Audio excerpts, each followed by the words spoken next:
ദശകം 56 കാളിയ ഗർവശമനവും ഭഗവത് അനുഗ്രഹവും. രുചിരകമ്പിത കുണ്ടലമണ്ഡല സുചിരമീശനനർത്തിത പന്നകെ അമരതാടിത ദുന്ദുഭി സുന്ദരം വിയതി ഗായതി ദൈവതയൗവദേ. രുചിരകമ്പിത കുണ്ടലമണ്ഡല സുചിരം ഈശ നനർത്തിത പന്നകേ അമര താടിത ദുന്ദുഭി സുന്ദരം വിയതി ഗായതി ദൈവത യൗവദേ. രുചിരകമ്പിത കുണ്ടല മണ്ഡല, വളരെ മനോഹരമായ ഭഗവാന്റെ കർണങ്ങളിലുള്ള കർണാഭരണങ്ങൾ ഇങ്ങനെ കിടന്നാടുകയാണ്. അപ്പോൾ ഇങ്ങനെ കമ്പിതമാകുന്ന കുണ്ടലങ്ങളോടുകൂടി, മനോഹരമായ കുണ്ടലങ്ങളോടുകൂടി സുചിരം, വളരെയധികം സമയം ഭഗവാൻ പന്നകെ നനർത്തിത, ആ കാളിയൻ്റെ പണങ്ങളിൽ നൃത്തം വെച്ചു. അപ്പോൾ ഏത് ശിരസാണോ താഴ്ന്നത് അതിനെ വിട്ടിട്ട് അടുത്ത ശിരസിലേക്ക് ചാടിക്കയറും. അപ്പോൾ അതുകൊണ്ടാണ് കഴിഞ്ഞ ദിവസം നമ്മൾ പാരായണം ചെയ്തപ്പോൾ അഥ വാരിണി ഘോരതരം ഫണീനം പ്രതിവാരയിതും കൃതധീർ ഭഗവൻ. അപ്പോൾ ഭഗവാന്റെ ചാട്ടത്തിനനുസരിച്ചുള്ള ഒരു വൃത്തമാണ് ഇവിടെ മേൽപ്പത്തൂർ സ്വീകരിച്ചത്. ഒരു പ്രത്യേക വൃത്തമാണ് തോടകം എന്ന് പറഞ്ഞ. ഈ നാരായണത്തിൽ വേറെ ഒരു ദശകത്തിലും ഈ ഒരു വൃത്തം സ്വീകരിച്ചിട്ടില്ല. അപ്പം മേൽപ്പത്തൂരിൻ്റെ രചനയുടെ വൈദഗ്ധ്യവും അതുതന്നെയാണ്. പല ദശകങ്ങളും പല വൃത്തങ്ങളിലാണ് നിബന്ധിച്ചിരിക്കുന്നത്. അപ്പോൾ അതുകൊണ്ട് തന്നെ നമുക്ക് വായിക്കുമ്പോൾ എല്ലാം ഒരേ വൃത്തമാണെങ്കിൽ നമുക്ക് ചിലപ്പോൾ വിരസത തോന്നും. പക്ഷേ പല വൃത്തങ്ങളാകുമ്പോൾ നമുക്ക് അങ്ങനെ ഒരു വിരസത തോന്നില്ല. ഓരോന്നും അറിയാനുള്ള ആഗ്രഹത്തിൽ നമുക്ക് കൂടുതൽ ഉന്മേഷമാണ് കിട്ടുന്നത്. അങ്ങനെ ഒരു വ്യത്യാസം കൂടി ഉണ്ട്. അപ്പോൾ ആ മനോഹരമായ കുണ്ടലങ്ങളിങ്ങനെ ആടുന്ന രീതിയിൽ കൈകളും കാലുകളും കൊണ്ട് നൃത്തം ചുവട് വെച്ചുകൊണ്ട് ഇങ്ങനെ കാളിയൻ്റെ പടങ്ങളിൽ നൃത്തം ചെയ്യുകയാണ് ഭഗവാൻ. ഇങ്ങനെ വളരെയധികം സമയം നൃത്തം ചെയ്തു. ആ സമയത്ത് അമരതാടിത ദുന്ദുഭി സുന്ദരം, അമരന്മാർ, ദേവന്മാർ, അവർ പെരുമ്പറയൊക്കെ, ദുന്ദുഭിനാദം, പെരുമ്പറയൊക്കെ മുഴക്കിക്കൊണ്ടാണ് അവർ പാടുന്നതും ആടുന്നതും ഒക്കെ. അപ്പോൾ ഇതെല്ലാം ചെയ്തുകൊണ്ട് ഭഗവാന്റെ ഈ കാളിയ മർദ്ദനം എന്ന ലീലയെ വളരെ മനോഹരമാക്കി തീർത്തു എന്നാണ്. അപ്പോൾ ഭഗവാന്റെ കർണങ്ങളിൽ ഇളകി ആടുന്നതായ കുണ്ടലങ്ങളോടുകൂടി താളം പിടിച്ചുകൊണ്ട് കാളിയൻ്റെ ഓരോ പണങ്ങളിലും ചവിട്ടി ഉയർന്ന അടുത്ത പണത്തിൽ ചവിട്ടി, അങ്ങനെ ആ നൃത്തം തുടരവേ ദേവസമൂഹങ്ങളെല്ലാം ആകാശദേശത്ത് വന്നിട്ട് പെരുമ്പറയടിച്ച് വാദ്യമേളങ്ങളോടുകൂടി ഗാനം ചെയ്തു എന്നാണ് പറയുന്നത്. രുചിരകമ്പിത കുണ്ടലമണ്ഡല സുചിരമീശനനർത്തിത പന്നകെ അമരതാടിത ദുന്ദുഭി സുന്ദരം യതി ഗായതി ദൈവതയൗവദേ. നമതിയേ യദമുഷ്യ ശിരോഹരേ പരിവിഹായ തദുന്നതമുന്നതം പരിമഥൻ പദപങ്കരുഹാചിരം വ്യഹരധാ കരതാളമനോഹരം. നമതി യദ്യൻ അമുഷ്യ ശിരഃ ഹരേ പരിവിഹായ തത് ഉന്നതം ഉന്നതം പരിമഥൻ പദപങ്കരുഹാചിരം വ്യഹരധാഹ കരതാളമനോഹരം. നമതി യദ്യനമുഷ്യ ശിരോഹരേ, ഏതേത് കാളിയൻ്റെ ഫണങ്ങളാണോ താഴ്ന്നത്, ചവിട്ടിക്കഴിയുമ്പോൾ താഴും. ഭഗവാന്റെ ഭാരം എന്ന് പറഞ്ഞാൽ ഈ ത്രിഭുവനങ്ങളെയും വഹിക്കുന്ന ആളാണ്, അല്ലേ? അപ്പോൾ നിസ്സാര ഭാരമല്ല. കഴിഞ്ഞ ഒരു ദശകത്തിൽ നമ്മൾ കണ്ടു, ആ ഇങ്ങോട്ട് ചാടിയത്, വെള്ളത്തിലേക്ക് യമുനയിലേക്ക് ചാടിയപ്പോഴേക്കും 100 വിൽപ്പാടകലെ ജലം ഉയർന്നു എന്ന് പറഞ്ഞു. കാരണം ഈ ത്രിഭുവനങ്ങളെയും തൻ്റെ ശരീരത്തിൽ വഹിക്കുന്ന, കുക്ഷിയിൽ വഹിക്കുന്ന ആളാണ് ഭഗവാൻ. അപ്പോൾ ഭഗവാന്റെ ഭാരം അതികഠിനമാണ്. അത്രയും ഭാരമുള്ളൊരു വസ്തു വെള്ളത്തിൽ വീണ് കഴിഞ്ഞാൽ ഓളങ്ങളുണ്ടാവും, ഭയങ്കരമായിട്ട് വെള്ളം പോകും. അപ്പോൾ അതുപോലെ തന്നെ ഇവിടെയും ഭഗവാന്റെ ഈ എന്താ പറയുക, ചിന്തിക്കാൻ പോലും കഴിയാത്ത അത്ര ഭാരത്തെ ഈ കാളിയൻ ശിരസിൽ ഏറ്റിക്കഴിയുമ്പോൾ ആ ശിരസ് താഴ്ന്നു പോകും. അത് കഴിഞ്ഞിട്ട് പിന്നെയും അഹങ്കാരം കൊണ്ട് ഏതേത് ശിരസാണോ ഉയർന്നു നിൽക്കുന്നത് അതിനെയും ഭഗവാൻ ചവിട്ടി താഴ്ത്തുന്നു. അപ്പോൾ ഇവിടെ നമ്മൾ മനസ്സിലാക്കണം, നമ്മളിലും എപ്പോഴാണോ മനസ്സിൽ അഹങ്കാരം വരുന്നത്, ഉണ്ടാകുന്നത്, അതിനൊക്കെ താഴ്ത്താനായിട്ട് ഓരോരോ അവസരങ്ങൾ ഉണ്ടാകും. അപ്പോൾ എല്ലാ സമയവും അഹങ്കാരരഹിതരായിട്ട് ജീവിക്കാൻ കഴിയുക എന്നതാണ് നമുക്കുള്ള ശ്രേഷ്ഠത അല്ലെങ്കിൽ നമുക്കുള്ള അനുഗ്രഹം. അതിനായിട്ട് നമ്മൾ പ്രാർത്ഥിക്കണം, ശ്രമിക്കണം എന്നുള്ളത്. അപ്പോൾ ഏതേത് ശിരസ്സുകളാണോ ഇങ്ങനെ ഉയർന്നു നിൽക്കുന്നത് അതിനെയൊക്കെ ഭഗവാൻ ചവിട്ടി താഴ്ത്തതിന് ശേഷം അടുത്ത ശിരസിലേക്ക് ചാടി ചാടി ഇങ്ങനെ പരിമഥൻ പദപങ്കുരുഹാചിരം, ഇയാളുടെ ശിരസ്സുകളിലൊക്കെ ഒരു മഥനം തന്നെ ഭഗവാന്റെ പാദപങ്കജങ്ങളെ കൊണ്ട് ചെയ്തു. വളരെ സമയം ചിരം. അത് കഴിഞ്ഞിട്ട് വെഹരദാഹ, ഇങ്ങനെ ലീലയായിട്ടാണ് ഭഗവാൻ ചെയ്തത്, ഇതൊരു ശ്രമമായിട്ടൊന്നുമല്ല. എന്നിട്ട് കൂട്ടത്തിൽ കരതാള മനോഹരം, കൈകൊണ്ട് താളം പിടിച്ചുകൊണ്ടാണ് ഈ നൃത്തം ചവിട്ടുന്നത് അല്ലേ. നമ്മളാണെങ്കിലോ ഒരു നാഗത്തിൻ്റെ മുമ്പിൽ അല്ലെങ്കിൽ ഒരു സർപ്പത്തിൻ്റെ മുകളിൽ കയറി ഇരുന്നിട്ട് ഇങ്ങനെയൊക്കെ ചെയ്യാൻ ധൈര്യപ്പെടും അല്ലേ. ഭഗവാൻ ആരാണ്? ഭഗവാൻ അനന്തൻ്റെ മുകളിൽ ശയിക്കുന്നവനാണ് അല്ലേ. ശാന്താകാരം ഭുജകശയനം പത്മനാഭം സുരേശം അല്ലേ. ശാന്തമായ ആകാരത്തോടുകൂടി ഭുജകത്തിൻ്റെ മേൽ ശയിക്കുന്നവൻ അല്ലേ. ഒരു പാമ്പിനെ കണ്ടാൽ നമ്മളൊക്കെ ഓടും അല്ലേ. ആയെന്ന അതിൻ്റെ മുകളിൽ കയറി കിടന്ന് ശാന്തനായിട്ട് കിടക്കുക എന്ന് പറഞ്ഞാൽ എന്തുമാത്രം മനസാന്നിധ്യം വേണം എന്നാലോചിച്ച് നോക്കാം. അപ്പോൾ നമുക്കൊക്കെ ഇല്ലാത്തതും അതുതന്നെയാണ് എന്ന് പറയുന്നു. അപ്പോൾ ഏതേത് ശിരസ്സുകളാണോ കാളിയൻ്റെ താഴേക്ക് പോയത് ആ ശിരസ്സുകളെ ഉപേക്ഷിച്ചിട്ട് ഭഗവാൻ വീണ്ടും ഉന്നതമായ ശിരസ്സുകളിലേക്ക് കൈകൾ കൊണ്ട് താളം പിടിച്ചുകൊണ്ട് വളരെ സമയം ഇങ്ങനെ ലീലയായിട്ട് നൃത്തമാടി എന്നാണ് പറഞ്ഞത്. നമതിയദ്യതമുഷ്യശിരോഹരേ പരിവിഹായ തദുന്നതമുന്നതം പരിമഥൻ പദപങ്കരുഹാചിരം രഹരഥാകരതാളമനോഹരം ത്വദവ ഭഗ്നവിഭുഗ്നഫണാഗണേ ഗളിതശോണിതശോണിതപാഥസി ഫണിപദോ വവസീദതി സന്നതാ തദബലാസ്തവ മാധവ പാദയോ ത്വദ് അവഭഗ്ന വിഭുഗ്നഫണാഗണേ ഗളിതശോണിതശോണിതപാഥസി ഫണിപദൗ അവസീദതി സന്നതാഃ തദബലാഃ തവ മാധവ പാദയോഃ ത്വദവഭഗ്ന വിഭുഗ്നഫണാഗണേ. ഭഗവാന്റെ പാദസ്പർശമേറ്റ് അല്ലെങ്കിൽ ചവിട്ടേറ്റ് മർദ്ദിച്ച് വിഭുഗ്നഫണാഗണേ എല്ലാ പത്തികളും താഴ്ന്നവനായി ഭവിച്ചു കാളിയൻ. പിന്നീട് തന്നെയുമല്ല ഗളിത ശോണിത പാദസി, രക്തം ഛർദ്ദിച്ചു ഭഗവാന്റെ മർദ്ദനമേറ്റിട്ട്. അത് കഴിഞ്ഞിട്ട് എന്ത് പറ്റി? കാളിയൻ്റെ ചോര കൊണ്ട് ഈ കാളിന്തിയിലെ ജലം ചുവന്നതായി തീർന്നു, തുടുത്തതായി തീർന്നു. അപ്പോൾ പണിപദൗ അവസീദതി, ഇയാൾ വളരെയധികം ക്ഷീണിച്ചു ഭഗവാന്റെ താടനമേറ്റിട്ട്. അപ്പോഴെന്ത് പറ്റി? സന്നതാഹ തദബലാഹ, ഈ നാഗപത്നിമാരെല്ലാം കാളിയൻ്റെ ഭാര്യമാരെല്ലാം വന്നിട്ട് ഭഗവാനെ നമസ്കരിച്ചു. തവ മാധവ പാദയോ, അങ്ങയുടെ പാദങ്ങളിൽ വന്ന് നമസ്കരിച്ചു. എൻ്റെ ഭർത്താവിനെ വിട്ടേക്കണേ എന്ന് പറഞ്ഞിട്ട് നാഗപത്നിമാരെല്ലാം വന്ന് ഭഗവാനോട് യാചിക്കുന്നു. അപ്പോൾ ഭഗവാന്റെ ഈ നർത്തനം മൂലം, തൻ്റെ ശിരസിലുള്ള ഈ താടനം മൂലം വളരെയധികം ക്ഷീണിതനായി ഭവിച്ചു കാളിയൻ. എന്നിട്ട് ചോര ഛർദ്ദിച്ചിട്ട് യമുനാ ജലം മുഴുവൻ അല്ലെങ്കിൽ കാളന്തിയിലെ ജലം മുഴുവൻ ചുവന്നതായി തീർന്നു. ആ സമയത്ത് കാളിയൻ്റെ പത്നിമാരെല്ലാവരും വന്ന് ഭഗവാനെ താണു വണങ്ങിക്കൊണ്ട് യാചിച്ചു എന്നാണ് പറയുന്നത്.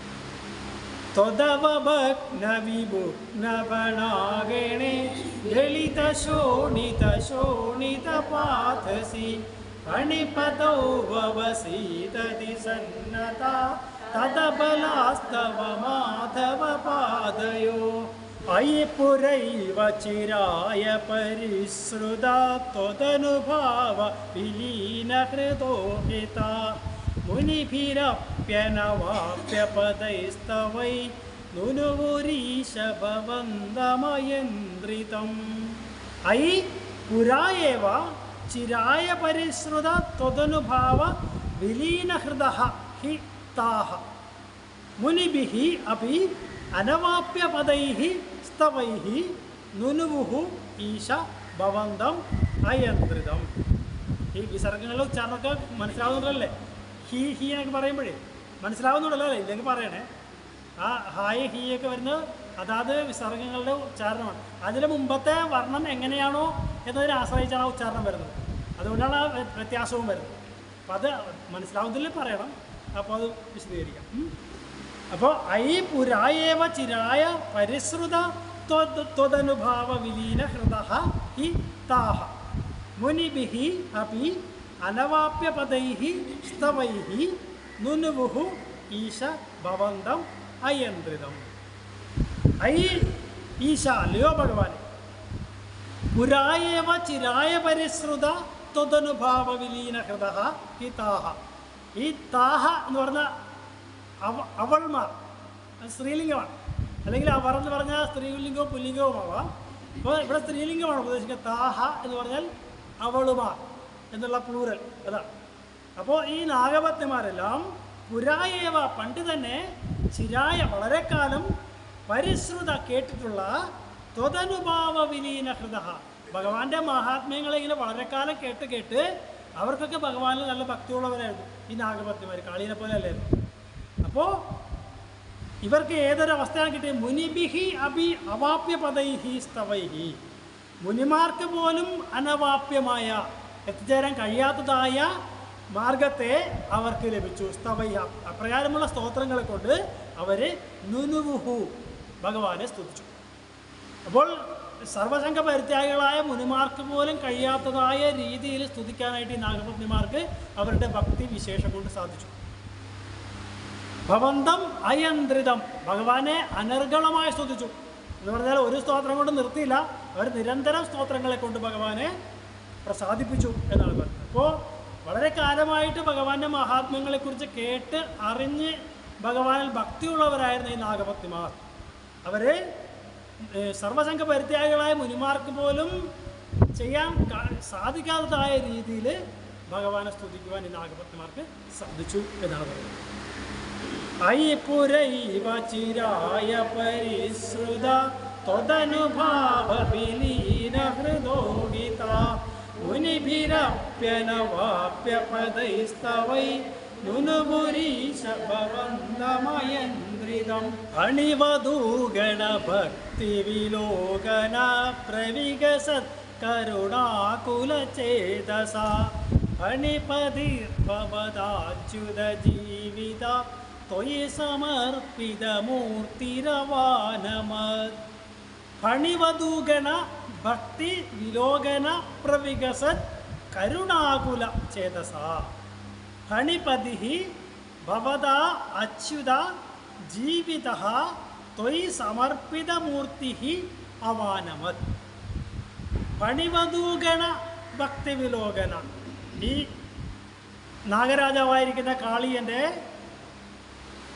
വധൂഗണ ഭാര്യമാരുടെ ഭക്തി വിലോകന, ഭക്തിയെ കണ്ടിട്ട് അവരുടെ സ്തോത്രങ്ങളിലെല്ലാം പ്രസന്നനായ ഭഗവാൻ പ്രവികസത് കരുണാകുല ചേതസ, അവരോടെല്ലാം ഭഗവാൻ എന്തെന്നില്ലാത്ത കരുണയുണ്ടായി. ഇവരുടെ ഭർത്താവല്ലേ കാളിയൻ, അയാളെ കൊന്നു കഴിഞ്ഞാൽ അവർക്ക് വേദനിക്കില്ലേ? അപ്പോൾ ഭക്തൻ വേദനിക്കുന്ന ഭഗവാൻ ഒരിക്കലും അനുവദിക്കാവുന്നതല്ല, ഭഗവാൻ ഒരിക്കലും സമ്മതിക്കുന്ന കാര്യമല്ല. അപ്പോൾ തൻ്റെ ഭക്തനെ എപ്പോഴും സംരക്ഷിക്കേണ്ടത് ഭഗവാനൊരു ധർമ്മം തന്നെയായതുകൊണ്ട് അവരുടെ പ്രാർത്ഥന ഈ കാളിയനെ വിട്ടേക്കണം എന്നതായതുകൊണ്ട് ഭഗവാൻ അപ്രകാരം ചെയ്യുന്നു. പണിപതിഹി ഭവദ അച്യുത ജീവിത. അപ്പോൾ ഈ പണിപതിയെ, ഈ നാഗരാജാവായ കാളിയനെ ഭഗവാൻ ജീവിതത്തിലേക്ക് തിരികെ കൊണ്ടുവന്നു, രക്ഷിച്ചു. ത്വയി സമർപ്പിത മൂർത്തി അവാനമത്. ഈ കാളിയൻ ഭഗവാനിൽ സമർപ്പിതമായ ശിരസോട് കൂടിയവനായിട്ട് സാഷ്ടാംഗം പ്രണമിച്ചു ഭഗവാൻ. അപ്പോൾ ഈ നാഗപത്നിമാരുടെ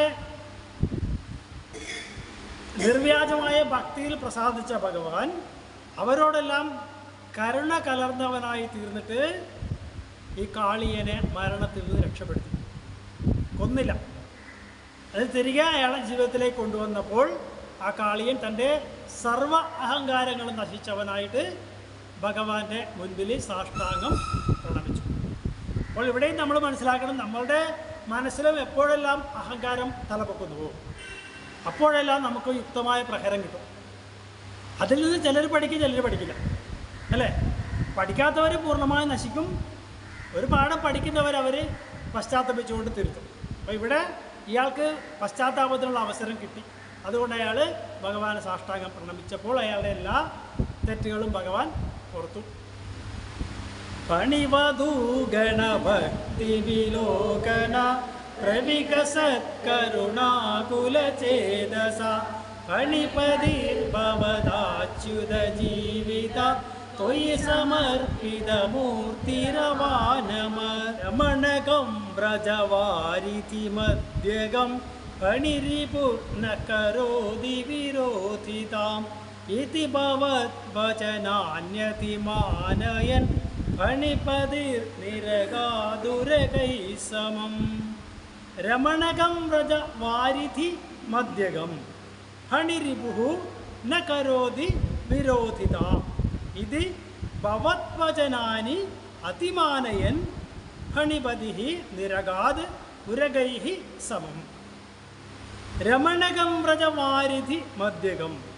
അപ്പോൾ ഈ കാളിന്തിയിൽ നിന്ന് കാളിയനെ ഓടിച്ചു വിട്ടെങ്കിലേ അവിടെ പശുക്കൾക്കും ഗോപന്മാർക്കൊക്കെ ജീവിക്കാൻ പറ്റുള്ളൂ. അതിനുവേണ്ടിയാണ് ഭഗവാൻ ഈ ലീല ആടിയത് തന്നെ. അപ്പോൾ ഈ കാളിയനെ അവിടെ നിന്നും മാറ്റിയാൽ വേറെ എവിടേക്ക് പോകും? കാരണം ഇയാളുടെ പിന്നാലെ വേറൊരാളുണ്ട്, ഗരുഡൻ. ഗരുഡൻ എന്ന് പറഞ്ഞാൽ ഈ കാളിന്തി വിട്ട് പുറത്തേക്ക് ഇറങ്ങിയാൽ അപ്പോൾ റാഞ്ചിക്കൊണ്ട് പോകും. അപ്പോൾ ആ പേടിയിലാണ് ഇയാൾ കാളിന്തിയിൽ വന്ന് കിടക്കുന്നത്. അതുകൊണ്ടാണ് കാളിന്തിയിലെ വെള്ളം വിഷദൂഷിതമായത്. അപ്പോൾ ഇയാളെ ഈ കാളിയനെ ഇവിടുന്ന് പറഞ്ഞയക്കുമ്പോൾ ഗരുഡൻ ഉപദ്രവിക്കാത്ത ഒരു സ്ഥലത്തേക്ക് പറഞ്ഞു വിടണമല്ലോ. അപ്പം അതുകൊണ്ടാണ് ഭഗവാൻ പറഞ്ഞത് രമണകം വ്രജവാരിധി മധ്യകം. സമുദ്രത്തിന് നടുക്ക് രമണകം എന്ന് പേരായിട്ടൊരു ദ്വീപുണ്ട്, നീ അങ്ങോട്ട് പോയിക്കോളൂ. ഫണിരിപുഃ എന്ന് പറഞ്ഞാൽ സർപ്പവൈരിയായിരിക്കുന്ന ഗരുഡൻ ന കരോതി വിരോധിത. ഗരുഡൻ ഒരിക്കലും നിന്നെ അവിടെ വന്ന് വിരോധിക്കില്ല, അവിടെ വന്ന് ഉപദ്രവിക്കില്ല. ഇത് ഭവദ്വചനാനി അതിമാനയിൽ പ്രകാരമുള്ള ഭഗവാന്റെ വാക്കുകളെ വളരെയധികം ആദരിക്കുന്നവനായിട്ട് മാനിക്കുന്നവനായിട്ട് ഫണിപതിഹി ആ സർപ്പരാജാവായിരിക്കുന്ന കാളിയൻ നിരകാത് അവിടെ നിന്ന് പുറപ്പെട്ടു. ഉരകൈഹി സമം തൻ്റെ നാഗപത്നിമാരോടൊപ്പം അവിടെ നിന്ന് പുറപ്പെട്ടു ഈ രമണകം എന്നുള്ള ദ്വീപിലേക്ക് പോയി എന്നാണ് പറയുന്നത്. അപ്പോൾ ഇവിടെ നിന്ന് പറഞ്ഞയക്കപ്പെടുന്ന ഈ കാളിയനെ എന്തുകൊണ്ടാണ് ഗരുഡൻ ഉപദ്രവിക്കില്ല എന്ന് പറഞ്ഞത് എന്നാൽ ഭഗവാന്റെ പാദസ്പർശമേറ്റ ഓരോ ശിരസിലും അതിൻ്റെതായ അടയാളമുണ്ട്, ഭഗവാന്റെ പാദങ്ങളുടെ അടയാളം. അപ്പോൾ എൻ്റെ പാദങ്ങളുടെ അടയാളമുള്ള നിൻ്റെ ശിരസ് കണ്ടാൽ ഒരിക്കലും ഗരുഡൻ വന്ന് നിന്നെ ഉപദ്രവിക്കുകയില്ല. ഭാഗവത്തിൽ അങ്ങനെ പറഞ്ഞത്, ഇവിടെ അത് പറഞ്ഞിട്ടില്ല. അപ്പോൾ എൻ്റെ പാദലാഞ്ചനമേറ്റ നിൻ്റെ ശിരസുകൾ കണ്ടാൽ ഗരുഡൻ ഒരിക്കലും നിന്നെ ഉപദ്രവിക്കുകയില്ല, അതുകൊണ്ട് നീ രമണകത്തിലേക്ക് പോയിക്കോളൂ എന്ന് പറഞ്ഞ് അനുഗ്രഹിച്ചിട്ടാണ് വിടുന്നത്. രമണകം വ്രജവാരിധി മധ്യകം ഫണിരിപുർന കരോതി വിരോധിതാം ഇതി ഭവദ്വചനാന്യതിമാനയൻ ഫണിപതിർനിരകാതുരകൈ സമം. ഫണിവധൂജനദത്തമണിവ്രജ ജ്വലിതഹാര ദുകൂലവിഭൂഷിത തടഗദൈ പ്രമദാശ്രുവിമിശ്രിതൈ സമഗദാ സ്വജനൈർദിവസാവധൗ. ഫണിവധൂജന ദത്തമണിവ്രജ ജ്വലിതഹാര ദുകൂല വിഭൂഷിതഃ തടഗദൈഃ പ്രമദാശ്രുവിമിശ്രിതൈഃ സമഗദാഃ സ്വജനൈഃ ദിവസ അവധൗ. ഫണിവധൂജന ദത്ത ആ നാഗപത്നിമാരാൽ നൽകപ്പെട്ട, തൻ്റെ ഭർത്താവിൻ്റെ ജീവൻ തിരിച്ചു തന്നല്ലേ ഭഗവാൻ. അപ്പോൾ ഈ നാഗപത്നിമാർ അമൂല്യമായ അവരുടെ ശിരസിൽ കരുതിയിരിക്കുന്ന ആ രത്നങ്ങളെയൊക്കെ എടുത്ത് ഭഗവാന് സമർപ്പിച്ചു എന്നാണ് പറയുന്നത്. അങ്ങനെ ജ്വലിതഹാര ദുകൂല വിഭൂഷിത, അങ്ങനെ ജ്വലിക്കുന്നതായ ഹാരങ്ങൾ മാലകൾ നൽകി ഭഗവാന്. ദുകൂലം പട്ടും നൽകി. അപ്പോൾ രത്നങ്ങളും മാലകളും പട്ടുമൊക്കെ കൊണ്ട് ആ നാഗപത്നിമാർ ഭഗവാനെ ആദരിച്ചു. ഇതെല്ലാം വിഭൂഷിത അണിഞ്ഞവനായ ഭഗവാൻ വളരെയധികം ശോഭിച്ചു. തടഗതൈഹി പ്രമദാശ്രുവിമിശ്രിതൈഹി. അപ്പോൾ ഈ കാളിന്തിയുടെ തീരത്ത് കുറേ ആൾക്കാർ നിൽപ്പുണ്ട് അല്ലേ? ഈ ഭഗവാന്റെ ബന്ധുക്കളെല്ലാം, കൂട്ടുകാരും ബന്ധുക്കളൊക്കെ അവിടെ നിൽക്കുകയാണ്. അവരൊക്കെ ഈ കാളിന്തിയിലേക്ക് ചാടിയ ഭഗവാനെ കാളിയിലെടുത്ത് വരിഞ്ഞ് മുറുക്കിയിരുന്ന കണ്ട് ജീവൻ പോലും കളയാൻ തയ്യാറായവരാണ്. അപ്പോൾ അവരുടെയൊക്കെ ആകാംക്ഷഭരിതമായ ആ നോട്ടത്തോടെ നിൽക്കുന്ന അവരുടെ അടുത്തേക്ക് ഭഗവാൻ തിരിച്ചു ചെല്ലുന്നു. സമഗതാഹ തിരികെ ചെല്ലുന്നു. സ്വജനൈഹി തൻ്റെ ആൾക്കാരുടെ അടുത്തേക്ക് ഭഗവാൻ തിരിച്ചു വന്നപ്പോൾ ദിവസാവധവും ആ ദിവസം തീരാറായപ്പോഴാണ്. അപ്പോൾ കുറേ ഒരു പകരം മുഴുവൻ ഈ ഗുസ്തി നടന്നു, കാളിയനുമായിട്ടുള്ള മൽപ്പിടുത്തം നടന്നു. അത്രയും സമയം അവരൊക്കെ കരയിൽ കാത്തു ഭഗവാനെ, ഈ ഞങ്ങളുടെ കണ്ണനെ രക്ഷിക്കണേ, ഞങ്ങളുടെ കണ്ണനെ രക്ഷിക്കണേ, ഞാനും ചെല്ലാവേ കാളിയൻ്റെ അടുത്തേക്ക്, അവനെ വിട്ടേക്ക്. ഓരോരുത്തരും കരയുകയാണ്. അപ്പോൾ ഇപ്രകാരം ആ കാളിയ മർദ്ദനം എന്ന ലീലയെ ആടിയതിനു ശേഷം ഭഗവാൻ ആ നാഗപത്നിമാരെ വളരെയധികം സത്കരിക്കപ്പെട്ടവനായി. അവർ നൽകിയ രത്നങ്ങൾ കൊണ്ടും പട്ടുകൾ കൊണ്ടും മാലകൾ കൊണ്ടും ഒക്കെ വളരെയധികം വിഭൂഷിതനായ ഭഗവാൻ തീരേക്ക് സന്തോഷാശ്രുക്കളോടെ അവിടെ തന്നെ കാത്തു നിൽക്കുന്ന ആളുകളുടെ അടുത്തേക്ക് ഭഗവാൻ എത്തിച്ചേർന്നു. ആ ദിവസം അവസാനിക്കാറായപ്പോൾ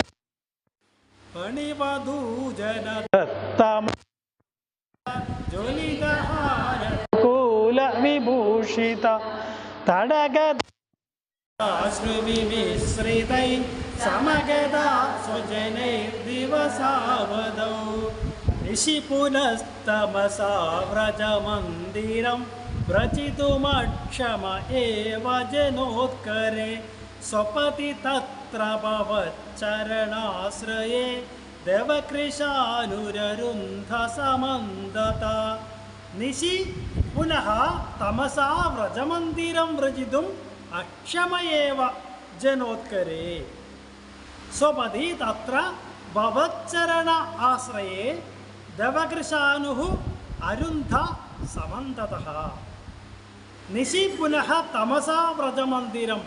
അപ്പോൾ ഈ കാളിയമർദ്ദനം എന്ന് പറയുന്ന ലീലയെല്ലാം കഴിഞ്ഞപ്പോൾ നേരെ ഒത്തിരി വൈകി അല്ലേ, ഇരുട്ടായി. അപ്പോൾ ഇവർക്ക് ദൂരെയുള്ള ഇവരുടെ വൃന്ദാവനത്തിലേക്ക് തിരികെ എത്താനായിട്ട് വഴിയൊന്നും അറിയില്ല. ഇരുട്ടായി കഴിഞ്ഞാൽ എങ്ങനെ വഴി കാണാൻ പറ്റുക? അപ്പോൾ എന്ത് ചെയ്തു അവരെല്ലാവരും?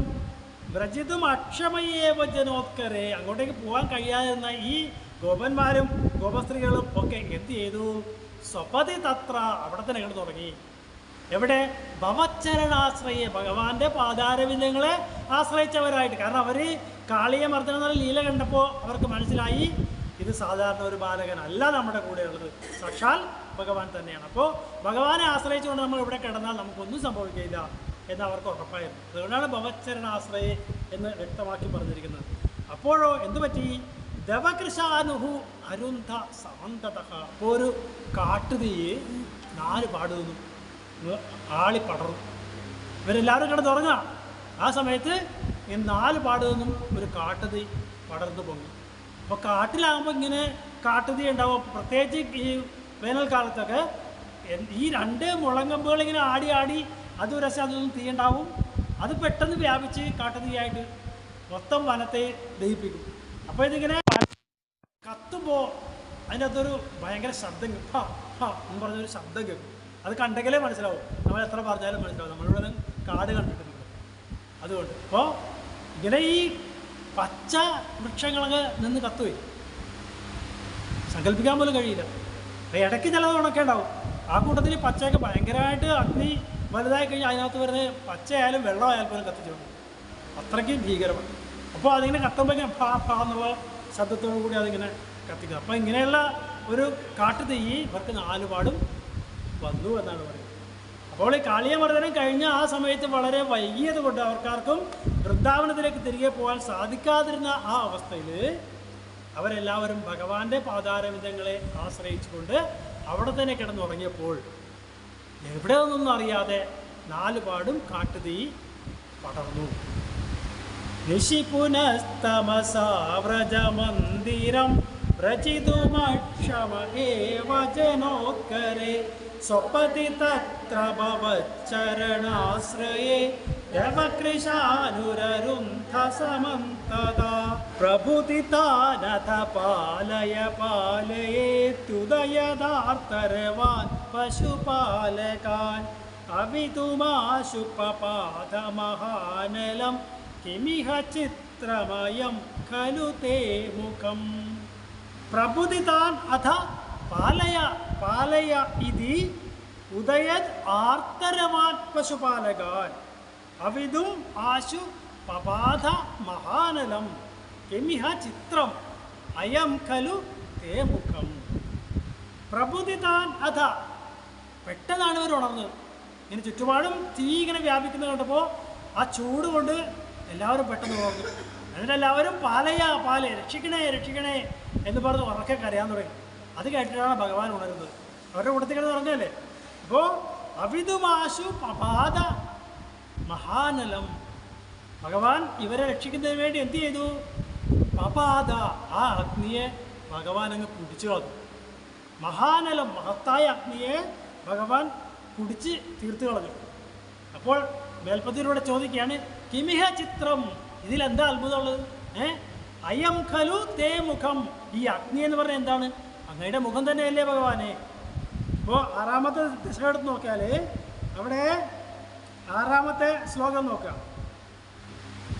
6ാമത്തെ ദശകത്തിൽ 6ാമത്തെ ശ്ലോകം. മായാവിലാസഹസിതം ശ്വസിതം സമീരോ ജിഹ്വാജലം വചനമീശ ശകുന്തപംക്തി സിദ്ധാദയ സ്വരഗണ മുഖരേന്ദ്രമഗ്നി ദേവാഭുജാസ്തനയുഗം തവ ധർമ്മദേവ. ഇവിടെ 3ാമത്തെ വരിയുടെ അവസാനം പറയുന്നില്ലേ, മുഖരേന്ദ്രം അഗ്നിഹി. ഈ അഗ്നി എന്ന് പറയുന്നത് എന്താണ്? അങ്ങയുടെ മുഖം തന്നെയാണ്. എന്താണ് ആ വിരാട് സ്വരൂപത്തിൽ പറയുന്നത്. അപ്പോൾ മുഖം എന്ന് പറയുന്ന അഗ്നി തന്നെ ആയിരിക്കുമ്പോൾ ഈ ചെറിയൊരു അഗ്നിയെ കുടിച്ചു എന്ന് വെച്ചിട്ട് ഭഗവാന് പൊള്ളുമോ? അല്ലേ, പൊള്ളൂല. കാരണം അഗ്നി എന്ന് പറയുന്നത് ഭഗവാന്റെ മുഖം തന്നെയാണ്. അപ്പോൾ ഇവിടെ ഈ കാട്ടുതീ കണ്ടിട്ട് എല്ലാവരും പെട്ടെന്ന് രക്ഷിക്കണം എന്ന് പറഞ്ഞിട്ട് ഉണർന്ന് കരയുന്ന സമയത്ത് അവരുടെ ആ ബഹളമെല്ലാം കേട്ട് ഉണർന്ന ഭഗവാൻ അവരെ രക്ഷിക്കുന്നതിനായിട്ട് ഈ ഘോരമായ കാട്ടുതീയെ പാനം ചെയ്ത് കളഞ്ഞു. ഇതിൽ എന്താണ് അത്ഭുതം കരുതാനുള്ളത്?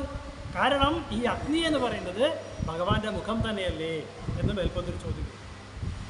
പ്രബുദിതാനഥ പാലയ പാലയേത്യുദയദാതരവാൻ പശുപാലകാൻ അവിതുമാശുപപാദമഹാനലം കിമിഹ ചിത്രമയം ഖലു തേ മുഖം ശിഖിനി വർണ്ണത ഏവ ഹി പീതത പരിലസത്യധുനാ ക്രിയയാപ്യസൗ ഇതി നുത പശുപൈർമുദിതൈർവിഭോ ഹരഹരേ ദുരിതൈ സഹ മേ ഗദാൻ.